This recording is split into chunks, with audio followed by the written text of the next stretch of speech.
something different that is a room that is right when you get on board this ship that I've shown everybody several images of, several different rooms, but I want everybody to know this first room that I came into that I think was like a power engine room. I want to describe that a little bit and go over the illustration. So we'll see how it goes.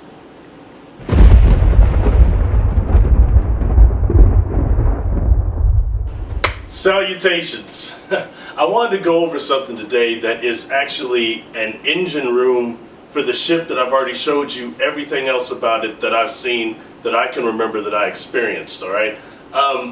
During the time of this channel, I've twice asked people what was the light that actually brought them into a craft, if they can remember it, alright? For me, I got a lot of different colors. For me, this particular light, anti-gravity stasis field, that took me into the ship itself, it started off as a very deep gold that I've described to you before as the AGLE, angelic golden liquid energy. That's what they've described it to me, alright? But then it turned into a definite blue color, alright? And then this blue stasis field actually gravitated me to the ship, alright? That happens to a lot of people. I want to go over actually the beam itself and the room when I first went in, and we're going to go over the two sketches that you've just seen, alright, which are done by Christine Dennett, who's completing the last sketches for me now. Bless her heart, Lord knows how patient she is. So anyway, let's go over the sketches and then we'll do a little wrap up, and this is just to give people a feeling for what this room was like.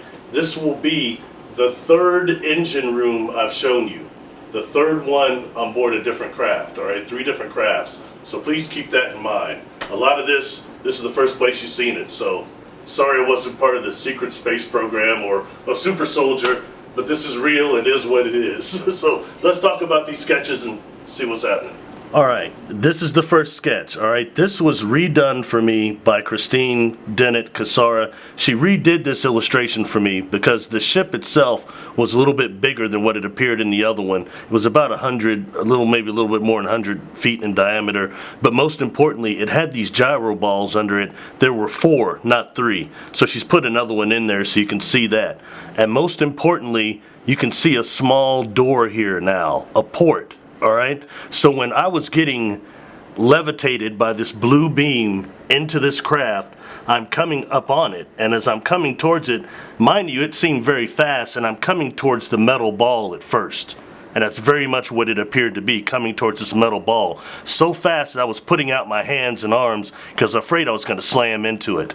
But as I got closer, this port slid open, and I went into there. So that is this actually door that I wanted to show everybody on this ship, alright, that I was brought into. And I don't think this is just me. Other people have seen crafts similar to this, have been transported in by a stasis field, an anti-gravity stasis field, into this door, alright. And next what we're going to go through is the room that was inside of this door. And I'm pretty sure that it would be a power room, an anti-gravity room. So we're going to talk about that a little bit.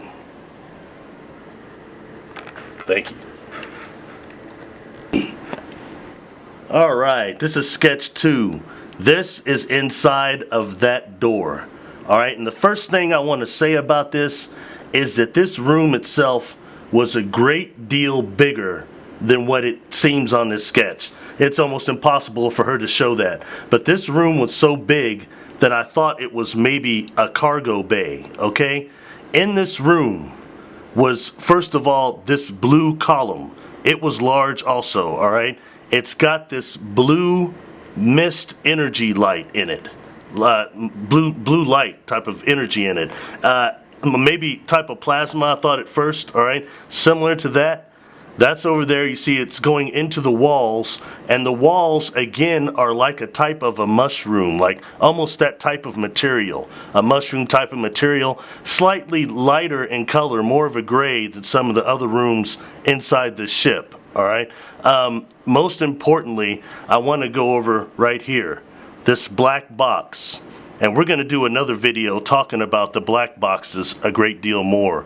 But most importantly about this apparatus that I want you to know is that these appear to be some type of nanotubes. I don't know about carbon nanotubes, but some type of nanotubes, all right, fairly large ones. This thing was huge, all right, and most important, in fact, this kind of reminded me of anybody that likes Cadillacs, you know, a real nice rim. It kind of reminded me of a real nice rim, the way it pointed up into these, but these are actually nanotubes. You can see them, all right, and they attached to this box. This box was huge, and more than that, this whole thing appeared to be at, I don't know what, like a 45-degree angle. So when I'm looking up at this thing, it's making me dizzy. That's when the dizziness first began on board this craft. The dizziness that I've called temporal aphasia that I've described to you in other videos. It began by looking upwards at this box. And you can see it's also got carbon nanotubes going into the walls this way. So that's two things about this. And when I tried to get information about what this energy was inside of this column, because the beam that actually floated me in was blue as well, okay, and I'm getting information from them, and that I cannot see it in this room, is I'm getting uranium, like a plutonium, magnesium, copper, activated by water. So that takes us into something called Pu3, which is some type of, I think, plutonium that is decayed, that can be activated by water. And it makes me wonder, the reason why I asked people about the stasis fields that floated them into these craft is because some of these have a disinfectant agent to them, especially the ultraviolet, the purple ones, but I believe the blue one do also, and it could be that it has possibly a small radiation factor to it. Okay, this here is the black box. This was called the same as the other one I saw, an inertial damper. We're going to do another video talking about that. And that has something to do with releasing the anti-gravity field around the ship. So we'll talk about that in another video. But I wanted you to see this room. It felt like a cargo bay. It was so big. But see the two devices in there, all right? And notice that this blue energy have these cords that were going into the wall, into this organic type of wall. And you can see that kind of they're grown in there. It's very interesting. It's definitely an organic ship. So I wanted to show you that. Maybe this will help some people. They may have seen similar. I don't know. Peace. Greetings. Real quick wrap up, all right? We talked about the stasis fields, the anti-gravity stasis field, the disinfectant property that some of them have, all right? We talked about the shape of the ship again. We also talked about the anti-gravity room and the black box within it, the blue column of plasma type of energy that is being used in there, all right, and actually how there's some organic properties to this ship. So instead of being repetitious, just digest on that. I think there's a lot of people that have seen something similar or more than that. I'm going to go over the black boxes again because there's a lot more to that whole part of the phenomenon I think we need to address in a different way. But anyway, that's just another room on board this ship that I'm pretty sure was a propulsion room, an engine room, and containing power source and anti-gravity. So that's what that room was on board that ship. Please keep in mind, I've tried to show you as many parts of that ship as I can possibly remember physically encountering, which included the room that the mother of the hybrids was in, all right, the room with mana and the eggs in it also. All right, and there's going to be another room we go over as well, one last one in another video here. But that's all for now, so I want to appreciate everybody who watches these videos, all the countries that I see on there, especially places like Norway and people that are watching. Thank you very much. I appreciate you. Please subscribe. I'll give a shout out to Christine Dennett, who did all the art there, my friend PC that's filming this.